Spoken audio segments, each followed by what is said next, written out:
We're going to do a small animation on Mancandy's legs to show how using these little bendy ball controls in the middle here can add some life into IK animation of the legs, especially when combined with the stretchiness of those legs.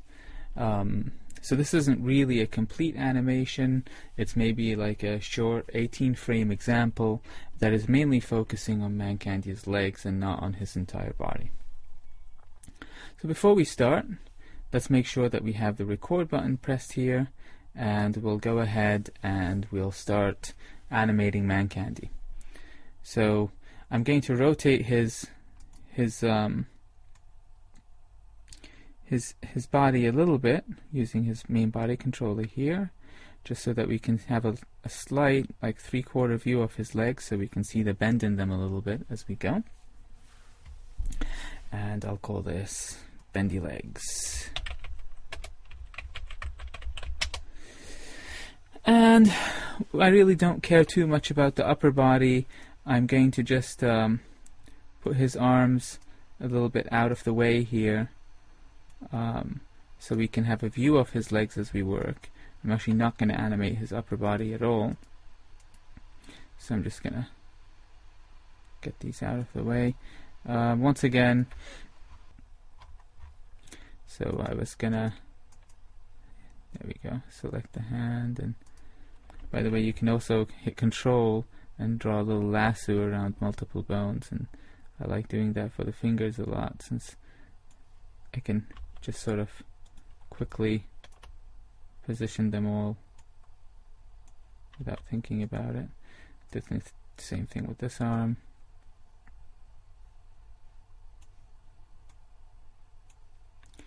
Lower his shoulders a little bit. As I said, it's not really important what I'm doing with the arms here, because I'm simply getting them out of the way of the legs so we can see what's going on as we animate the legs. So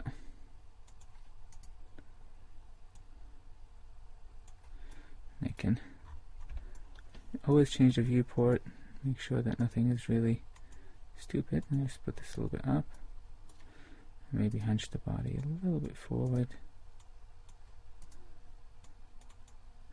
It's hard to resist doing stuff like this sometimes when you get in the mood. So let's have him like that, basically. And since I'm going to focus on the leg animation, I'm going to work just in layer 2 of the armature here, so we don't have to see any of the rest of his bones sort of confusing us. And let's just key the legs in this position without moving them. So we just select the 2 feet and do I lock rot, and key the torso just by moving it a bit. Maybe move this a little bit. There we go. So this animation is going to be remarkably limited, actually. So I said I'd do about an 18-frame animation, and all I'm going to do for my final pose is I'm going to grab his torso. I'm going to move it directly up, like so. And maybe up here. And sort of on the way here, before he goes up, maybe in the 5th frame, I'll have him go down for an anticipation, and right before he reaches the peak, or at the end rather, I'll have him actually just be a little bit higher here, maybe on this frame, to have a little bit of a accent on that. So if you play it back, okay, that looks reasonable, right? If I didn't have these 2 poses, it would look like that, which really doesn't look that good. But I'll just undo that, and that looks much better, actually. So having anticipation, having accents on your motion, so you can have anticipation and overshoot, basically, can really help your actions look a lot less computery and a lot nicer.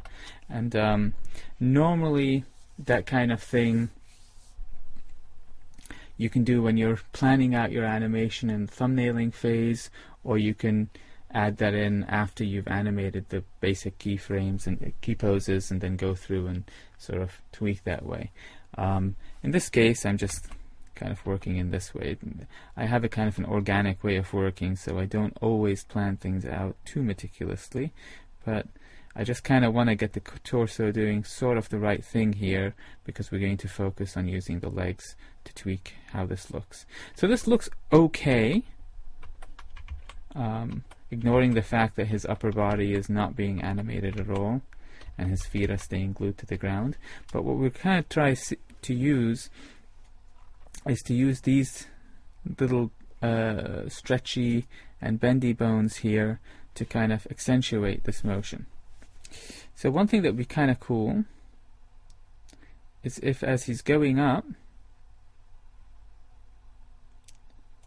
these two balls, that basically his knees don't catch up with his body quite as quickly.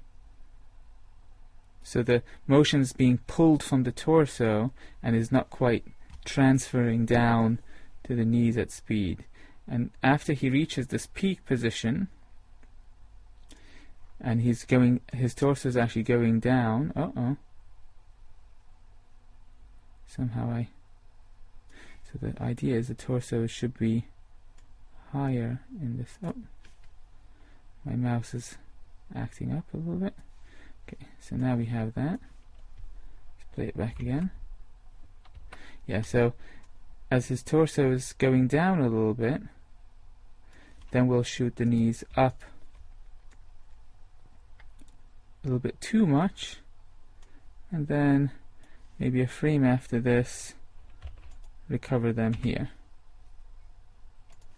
So now let's play that back. And you notice there's a little soft bounce to the knees, and it's kind of making this a little bit more lively. We can make this even more lively by actually having the legs bend here in this top position. So we'll move these back, breaking the joints the wrong way, like so, and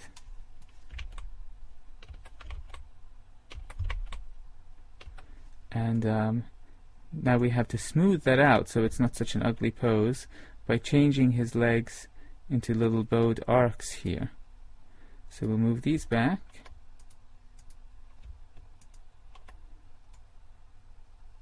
and we don't want it to be arced all the time, so here we'll just clear those. I lock, and we'll clear them at the recovery pose as well. You can also visually just kind of move them if you want. And let's have a look how that plays back. And there you have it.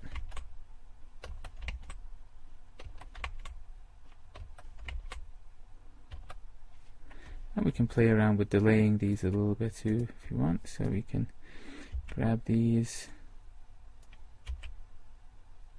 keyframes here, delay them one frame, maybe delay these another frame.